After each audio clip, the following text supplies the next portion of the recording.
my dad randomly found himself sleeping in bed next to a random Hispanic man.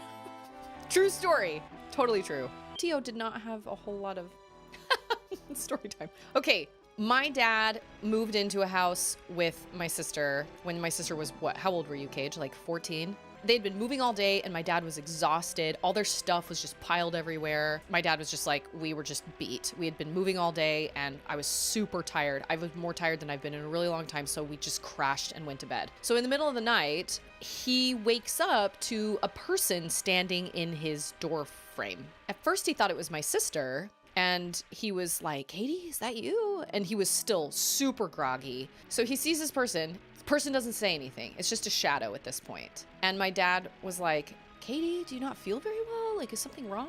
Still, no answer. He becomes kind of concerned, but again, he's super groggy. And so he decides, obviously something was really, really wrong. And so he was like, come lay down. Come lay down next to me. And so this person comes into the room and climbs into bed with my dad. And my dad kind of like sidles up next to him and kind of puts his hand, like arm around the person and put his hand kind of on the head. And there was short, spiky hair.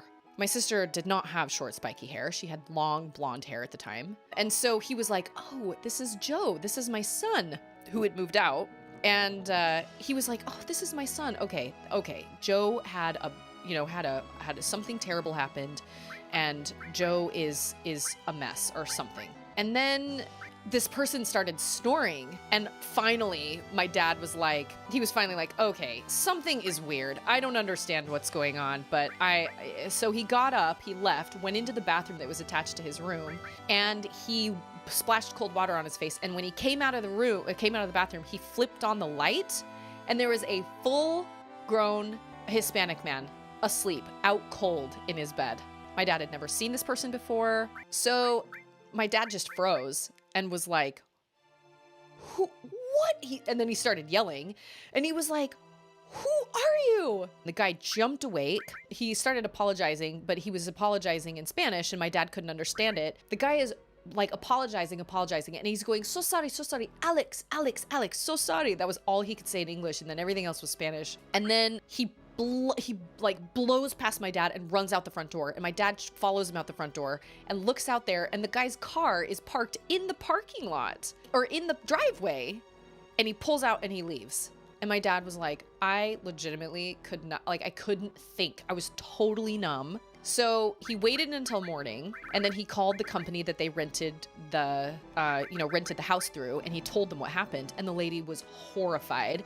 And she was like, there was a family that lived there and they had this kind of black sheep brother. That must have been who it was. I am so sorry. We'll change your locks immediately. I'm sending somebody out ASAP. So they came out and they changed locks and everything. And my dad told my sister about it and everything. And it was just the weirdest, wildest experience. And then when was it, KJ? It was like a couple weeks later, or was it a couple days later, that there was a knock on his door. And when he opened the door, there was a very, very good looking, well-dressed, very prim and proper looking Hispanic man standing on his doorstep. And he goes, I believe you've met my brother. And my dad was like, come on in. So he came in. The guy said, I have reason to believe that my brother was having an affair with my wife, which explains why the drunk brother came into the house, had a key to the house, came into the house and went straight back to the master bedroom and got in bed with my dad. It is the weirdest story, but it is a great story.